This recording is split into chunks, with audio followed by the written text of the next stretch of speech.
Monster Hunter World Iceborne is a wonderful gaming experience with a whole host of content that Capcom has supported over the past few years, but now we have access to all the game has to offer and we can work towards the best builds possible in the game.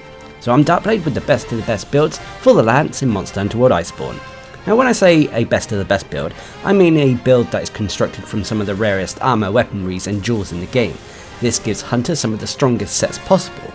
For this series I'll be featuring 4 builds for each of the various weapons in the game, which should cater to a variety of playstyles. The Lance is one of the best defensive weapons in the game, but it shouldn't be discounted when it comes to its damage output. Whilst maybe not the most flashiest weapons in the game, it's still able to bring down monsters quite effectively. Being able to block monster attacks and quickly counter them with attacks of your own means that you can continuously assault a monster without having to retreat. Now when it comes to the Lance, the builds I use are normally a combination of defensive and offensive skills. When I say defensive skills, I mean skills that normally enhance the blocking and guarding capability of the weapon, which adds to our survivability. So the first build is the best of the best raw attack Lance build. This is a build about having high raw attack, but it shouldn't be discounted for defensive and quality of life skills, making it a strong all-round build. On top of that, because we are focusing on raw attack rather than elemental or element attack, it means that it can be used against pretty much any monster in the game regardless of their resistances. So for this build you'll need the Brachydium Helm Alpha, the Dragon Hide Beta, Dragon Claws Beta, Dragon Barbs Beta and Dragon Feet Beta. I'm also using a Challenger Charm 5, and for my weapon I'm using the True Fatalis Lance. This has a health regen augmentation and attack increase augmentation. As for the specialist tools, these are down to personal preference, so I've gone for Temporal and Rocksteady Mantles. Now when it comes to the jewels, you've got a ton to play around with, so I've gone for Challenger jewels for the Agitator skill, Protection jewels for Divine Blessing, a Shield jewel for the Guard Up skill, Critical jewels for the Crit Boost skill, Handicraft jewel for some extra sharpness, Guardian jewels for the Offensive Guard skill, Attack jewels for the Attack Boost skill, Expert jewels for Critical Eye, and Iron Wall jewels to max out the Guard skill. As for the jewels on the mantles, these are down to personal preference, so I've gone for maintenance jewels for a few points in the tool specialist skill. As always when it comes to the jewels, I do understand that you may not have everything that is shown here, so you may have to replace some jewels here and there to what you have available. So if you've done what I've done here, you have a build with 200 health and 200 stamina, regardless of if you've taken consumables or not. You have a raw attack of 945 with a decent chunk of purple sharpness. You have 25% base affinity, which can easily be 85% when you take into account both the buff from weakness exploit as well as the agitated buff. You have a dragon rating of 120 with high Elder Seal, and you have a very strong defense of 1111 that is strong against water and thunder, a bit weak to fire and ice, and very weak to dragon. Now when it comes to the skills, first of all you have Attack Boost at level 7. Attack Boost is a skill that increases the raw attack of a build, and at level 4 or above it also grants us a bonus 5% base affinity. You have Critical Eye level 7, which increases the base affinity of a build, very useful for when your weapon has negative affinity. You have Agitator at level 7. Agitator is a buff that kicks in whenever a monster becomes enraged. When this happens, you'll gain increased raw attack and base affinity. And as you can easily control when a monster becomes enraged in Monster Hunter World Iceborne, thanks to the whole flint shot mechanic, this buff should be active for the majority of a hunt. You'll also have Guard level 5, which is a very useful skill for the Lance. Guard is a skill that increases our blocking capabilities. We're able to block the strongest of monster attacks with minimal knockback, and this also reduces the stamina cost for blocking those said attacks as well. You also have Divine Blessing at level 5, which is a useful defensive skill that gives us a chance at taking reduced damage when we take a hit from a monster.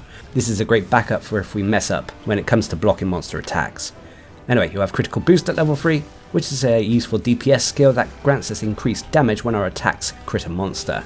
But this increase in damage to our attacks is only applied to the raw portion of an attack, not the elemental or element portion. You'll also have Weakness Exploit at level 3, which is again another DPS based skill that gives us increased affinity when we're attacking monster weak points. And should these weak points be tenderized through Clutch Claw attacks first, this increase to our affinity is even greater. Weakness Exploit at level 3 can potentially provide us a bonus 50% extra affinity. You'll also have Offensive Guard at level 1, which is a buff that kicks in every time we perfectly time a guard with the Lance. When this happens, it will grant us increased damage output for a small duration. You also have Handicraft at level 2, which is a skill that grants us a bit more sharpness on our weapon.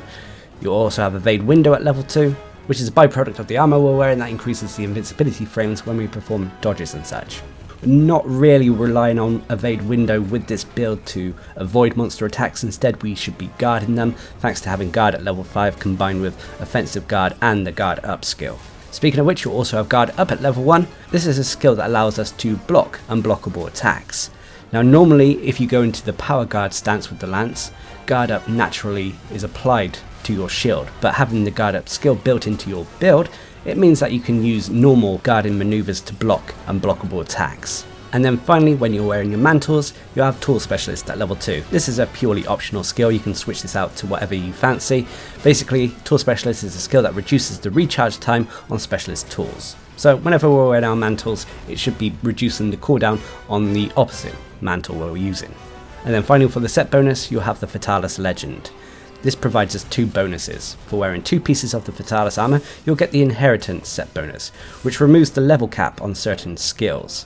For this build, it allows us to get the Agitator skill from level 5 to the maximum of level 7, and it also allows us to get Divine Blessing from level 3 to a maximum of level 5. You'll also have the Transcendence bonus for wearing 4 pieces of the Fatalis armor, which gives us 200 health and 200 stamina when we're going on a hunt, regardless of taking consumables. This effect should also persist through death as well. And it will also grant you the true Razor Sharp skill, which severely reduces the sharpness loss on our weapon when we're attacking monsters. So there you have it. As you can see, it is a strong raw attack build, but it does have defensive qualities as well, thanks to the guard related skills. But every build out there has pros and cons. The biggest pro for this build is its damage output. Having such high raw attack, it means it's able to take down monsters quite quickly, at least for the lance, regardless of their elemental or element resistances. On top of that, this build has awesome guarding capabilities. Thanks to having maxed out guard, plus guard up, plus offensive guard, which adds to our DPS, it means that we're able to block pretty much any monster attack and continue our assault. Like I said with this build, the goal is to block monster attacks to activate the offensive guard to increase our damage rather than evading and avoiding attacks. And the final pro for this build is the Fatalis Legend set bonus itself, which provides us 2 buffs that not only increase our offense, but they also increase our defense and quality of life for this build. But unfortunately there are cons to every build out there. The biggest con for this build is there may be times where sharpness becomes an issue. Yes, we do have a decent chunk of purple sharpness combined with true razor sharp, but sometimes that's not enough, especially in prolonged fights, which means that you may be dipping down into white or even blue or green sharpness with the lance. And the other con is, unfortunately, this is a jewel heavy build, requiring some of the rarest jewels in the game to make work. But the whole point of these builds, they are supposed to be the best of the best and have the rarest jewels, weaponry and gear in the game. But if you're looking for a build that can be used pretty much on any hunt in Monster Hunter World Iceborne, I can strongly recommend this one. Just remember that you're not evading attacks with this build, you're blocking them to enhance your damage thanks to offensive guard and the guard related skills. Do this and you'll be able to bring down monsters quickly. Which brings us on to the next build, which is the best of the best elemental lance build. This is all about dealing elemental damage to a monster, so it can take them down quite quickly, so long as you're taking into account their elemental resistances. So for this build you'll need the entire Safi Jiva armor set, which includes the Safi Crested Crown Beta, Safi Crested Chest Beta, Safi Crested Van Braces Beta, Safi Crested Belt Beta and Safi Crested Boots Beta. I'm also using a Fury Charm 5, and for my weapon I'm using the Kiar Crest King. To be honest, you can use any of the Kiar weapons if you wish, but just remember to swap up the elemental jewels to match whatever new element you're using. As for the augmentations, I've gone for a health regen augmentation and an elemental up augmentation. Again, when it comes to the specialist tools, these are down to personal preference. So when it comes to the jewels, you've got a few to play around with. So I've gone for Vitality jewels for the health boost skill, Iron War jewels for the guard skill, a Resistor jewel for the blight resistance skill, this is kind of optional, Blaze jewels for the fire attack skill. Of course, if you were using a different Kiar weapon, you would replace the Blaze jewels to match whatever new element you were using, a Sharp jewel for protective polish, and Tenderizer jewels for weakness exploit. As for the jewels on the mantles, I've gone for a combination of expert jewels for critical eye and protection jewels for some divine blessing. So if you've done what I've done here, you'll have a build with 150 health, 100 stamina, which will be 200 health and 150 stamina when you're on a hunt and taking all your relevant consumables. You have a raw attack of 660, this will be higher once the resentment buff is in effect. You have maxed out white sharpness with 50% base affinity. You have a fire elemental rating of 1130. Please note that both the base affinity and fire rating shown here are with the true Dragon Vein Awakening buff in effect, and you have a decent defense of 1081 that is strong against every element, especially fire, but unfortunately weak to dragon. Now when it comes to the skills, first of all you have fire attack at level 6. Fire attack is a skill that increases the fire rating and thus the fire damage of this build. Of course, like I said, if you were using a different weapon with a different element, then you replace fire attack to match whatever new element you were using. So say you were using ice weapon, you would use frost jaws, and thus you would have ice attack at level 6 instead of fire attack. You'll also have resentment at level 5. Resentment is a useful skill when it comes to using the Safi Jiva armor set, as it will increase the raw attack of a build whenever there is a portion of red health on your health bar. You'll also have guard level 5, health boost at level 3. Health boost is a skill that allows our health to get to that maximum of 200. You'll also have blight resistance at level 3, which is a quality of life and defensive skill that makes us immune to all elemental blights in the game. You also have critical boost level 3, weakness exploit at level 3, evade window at level 3, protective polish at level 1. Protective polish is a useful skill that allows us to put a protective coating over our sharpness gauge, preventing any sharpness loss for a small duration after we sharpen our weapon. You'll also have critical element at level 1. Critical element is a little bit like critical boost, but instead applies to the elemental portion rather than the raw attack portion. So basically when our attacks crit a monster, they'll deal increased elemental damage. And then finally, when you're wearing the mantles, you'll either have critical eye at level 2 or divine blessing at level 2. Finally, for the set bonus, you'll have one, which is the Safi Jiva seal, True Dragon Vein Awakening. This is a buff that kicks in whenever you have your weapon drawn. With your weapon drawn, it grants us 40% base affinity and increased elemental damage. But there is a downside to this buff. Whenever we swing with the weapon, or poke in the case of the lance, it will drain our health, leaving a portion of red health on our health bar. This in turn will activate the resentment buff, which will increase our raw attack as well, so that is something to be mindful of. Nonetheless, as the red portion of health builds up with each swing of our weapon, it can leave us at risk at fainting. However, should we be accurate with our attacks and our attacks continuously hit a monster for a small duration, then the True Dragon Vein Awakening will initiate a heal, healing us for the health it drained. So there we have it. If you're a player who likes a little bit of a risk-reward playstyle, I can strongly recommend this build. So long as you're taking into account monsters' elemental weaknesses, you can bring them down quite quickly. But every build out there has pros and cons. The biggest pro for this build is its strong elemental damage output, able to take down monsters very quickly so long as you're countering them with the correct element. On top of that, this build has quite a few quality of life and defensive options. Thanks to having guard, health boost, blight resistance and more, it means that you're able to take on hunts quite comfortably and makes them feel easier than they probably are. And then finally for the pros is the True Dragon Vein Awakening buff itself, providing us bonus base affinity and increased elemental damage, adding to our overall DPS. But unfortunately there are cons to every build out there. The biggest cons for this build is the True Dragon Vein Awakening health drain, which can potentially leave you at risk, so you have to be mindful of it. And the other con for this build is unfortunately there may be times where sharpness becomes an issue, especially if you're using some of the other Kia weapons. Protective Polish counters this slightly, but it's still something to be mindful of. But regardless, if you've got a decent collection of elemental weapons and you want to make use of them, I can strongly recommend this build. It's easily interchangeable between the various elements in Monster Hunter and can be used to take down monsters quickly and effectively so long as you're countering them with the correct elements. Which brings us on to the third build, which is always a niche or quirky build, and with the case of the Lance, it's the best of the best survival Lance build. This build is all about regenerating your health without having to sheathe your weapon. Thus, it has a lot of survivability and defensive options when compared to its offensive options. So, for this build, you'll need the Fell Shroud Helm Beta, the Dragon Hide Beta, Ruinous Vambraces Beta, Ruinous Coil Beta, and the Dragon Feet Beta. I'm also using a Handicraft Charm 5, and for my weapon, I'm using the Safi Venom Snout. As for the awakened abilities on this, you need to get the Val Soul Vein awakened ability, and then I've gone for sharpness increases and attack increases. As for the augmentations, I've gone for health regen augmentation and then status effect up augmentation. As for the mantles, these are down to personal preference, so once again I've gone for temporal and rocksteady mantles. Now when it comes to the jewels, you only got a few to play around with, so I've gone for critical jewels for the critical boost skill, evasion jewels for the evade window, flawless jewels to max out peak performance, vitality jewels for health boost, challenger jewels for the agitated skill, a shield jewel for the guard up skill, iron wall jewels to max out the guard skill, tenderizer jewels for weakness exploit, and an attack jewel for the attack boost skill. As for the jewels on the mantles, I've gone for expert jewels for some critical eye. So if you've done what I've done here, you have a build with 150 health, 100 stamina, which will be 200 health and 150 stamina when you're on a hunt and taking all your relevant consumables. You have a raw attack of 741, which can be higher with the agitated buff as well as peak performance. You have maxed out purple sharpness with 10% base affinity.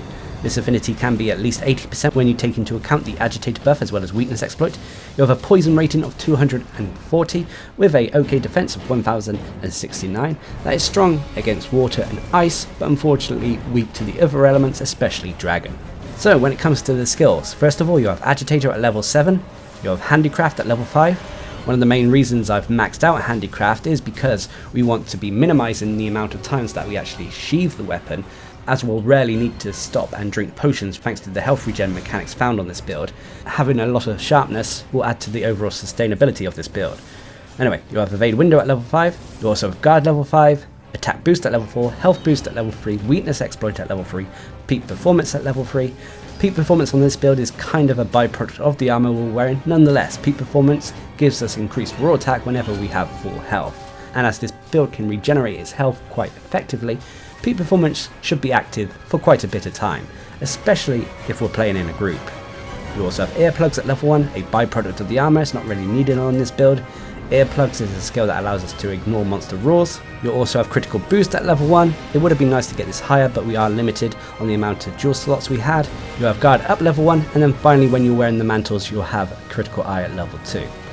Now when it comes to the set bonuses, you'll have 3 of them. First of all, you'll have the Val Soul Vein Super Recovery.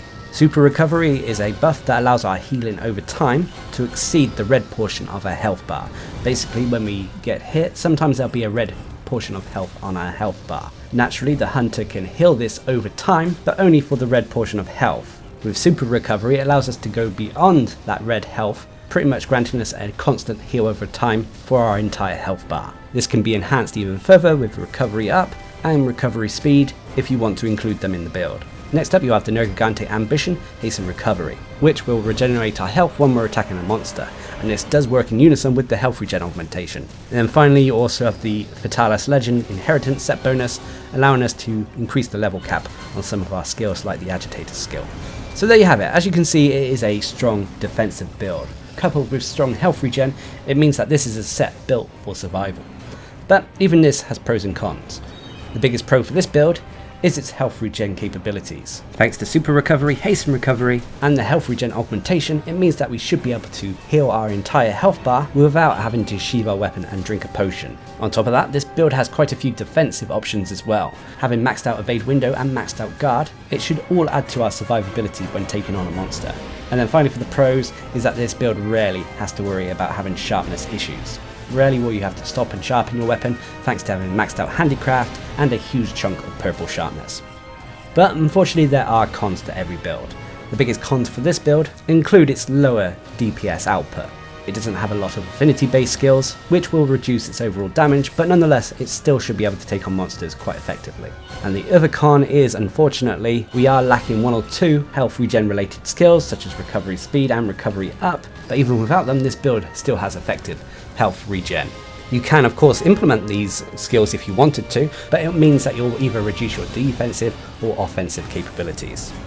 But regardless, if you're looking for a defensive build that has awesome survivability, awesome health regen, and should be able to survive pretty much any hunt in the game, I can strongly recommend this build. It may not have the highest damage output, but it means that you should be able to survive the hunts comfortably. Which brings us on to our 4th and final build, which is the best of the best Guiding Lance Lance build.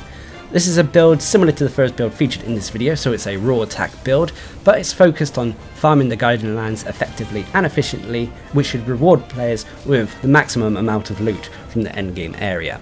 So for this build you'll need the Brachydium Helm Beta, the Dragon Hide Beta, Dragon Claws Beta, Dragon Barbs Beta and Dragon Feet Beta. I'm also using the Challenger Charm 5, and for my weapon I'm using the True Fatalis Lance. This has a health regen augmentation and attack increase augmentation. As for the specialist tools, these are again down to personal preference. So when it comes to the jaws, you've got again a lot to play around with, but they're slightly different to what was found in the first build. First of all, I've gone for Destroyer jaws for the Part Breaker skill, I've then gone for Protection jaws for Divine Blessing, Critical jaws for the Crit Boost skill, a Fortitude jaw for the Fortify skill, Evasion jaws for the Evade Window skill, Challenger jaws for Agitator, Handicraft jaws for some extra sharpness, a Hard Geology jaw for the Geologist skill, Attack jaws for some attack boost, Iron War jaws to max out the Guard skill, and Expert jaws for some critical eye. As for the jaws and the mantles, I've simply gone for more attack jaws for more attack boost. So if you've done what I've done here, you have a build with 200 health and 200 stamina, regardless of consumables. You have a raw attack of 925 with a decent chunk of purple sharpness, with 25% base affinity, which can be 85 when you take into account the buff from Agitator, as well as weakness exploit. You have 120 dragon rating with high elder seal, and again you'll have a strong defense of 1111 that is strong against water and thunder, slightly weak to fire and ice, but unfortunately very weak to dragon. As for the skills, you have Critical Eye at level 7, Agitator at level 7, Guard at level 5, Divine Blessing at level 5, Attack Boost at level 4, which can potentially be level 6 when you're wearing your mantles. You have Critical Boost at level 3, Weakness Exploit at level 3, Part Breaker at level 3. This is one of the essential Guiding Lands skills. Part Breaker is a skill that allows us to break monster body parts more easily. And when it comes to the Guiding Lands, it allows us to break off monster materials from them more easily. The materials are what we need for augmentations and one of the whole reasons to farm the Guiding Lands. Anyway, you have Evade Window at level 3, Geologist at level 3. Geologist is again another essential Guiding Lands skill. Basically you only need it at level 1, but as you have the decoration slots you may as well get it to level 3. Geologist is a skill that allows us to loot the monster materials that we break from them twice instead of once, at least from the high tier monsters. On top of that, having Geologist at level 3 also allows us to loot the bone piles and mining nodes additional times, leading to more loot. You'll also have Handicraft at level 2, Fortify at level 1. Fortify is another useful skill in the Guiding Lands, as well as difficult hunts in Monster Hunter. Whenever we faint and cart and come back, we'll come back with increased raw attack and defense. This Fortify buff can be applied twice to a hunter during any one hunt. And then finally for the set bonus, you have the Fatalis Legend, Inheritance and Transcendence, which we talked about in the first build. So as you can see, again a very similar build to the first build featured in this video. It has very strong raw attack, but on top of that it has all the essential skills that you need for farming the Guiding Lands. The biggest pros for this build include the fact that it has a very strong damage output thanks to having very high raw attack. It means that you can take on pretty much any monster in the Guiding Lands regardless of their elemental or element resistances. The other pro is that this build has all the essential Guiding Lands skills, allowing you to farm the area efficiently and effectively. And then finally for the pros is the Fatalis Legend, Inheritance and Transcendence, which gives us increased defense, offense and quality of life. But unfortunately there are cons. Much like the first build, the first con is unfortunately this build sometimes can have sharpness issues. And the other con is, again, unfortunately this is a jewel heavy build requiring some of the rarest jewels in the game. Nonetheless, if you're able to create this build, you're going to have something that is very effective at farming the endgame area and take on pretty much any monster that you come across. So there we have it, those are the best builds for the lands. Now these builds are aimed to be strong general builds, able to take on pretty much any task in Monster Hunter World Iceborne. But if you wanted to take on specific tough monsters such as Elatrion or Fatalis, then some adjustments may be needed here and there. They also may be slightly different from other meta builds found in the community, but regardless, these are the strongest builds that I personally like to use in the game, and I hope they help you out in your hunts. So until next time, I've been Darcblade, bringing you the best builds for the lands in Monster Hunter World Iceborne. Hope you enjoyed the video, thanks for watching, subscribe and like for more.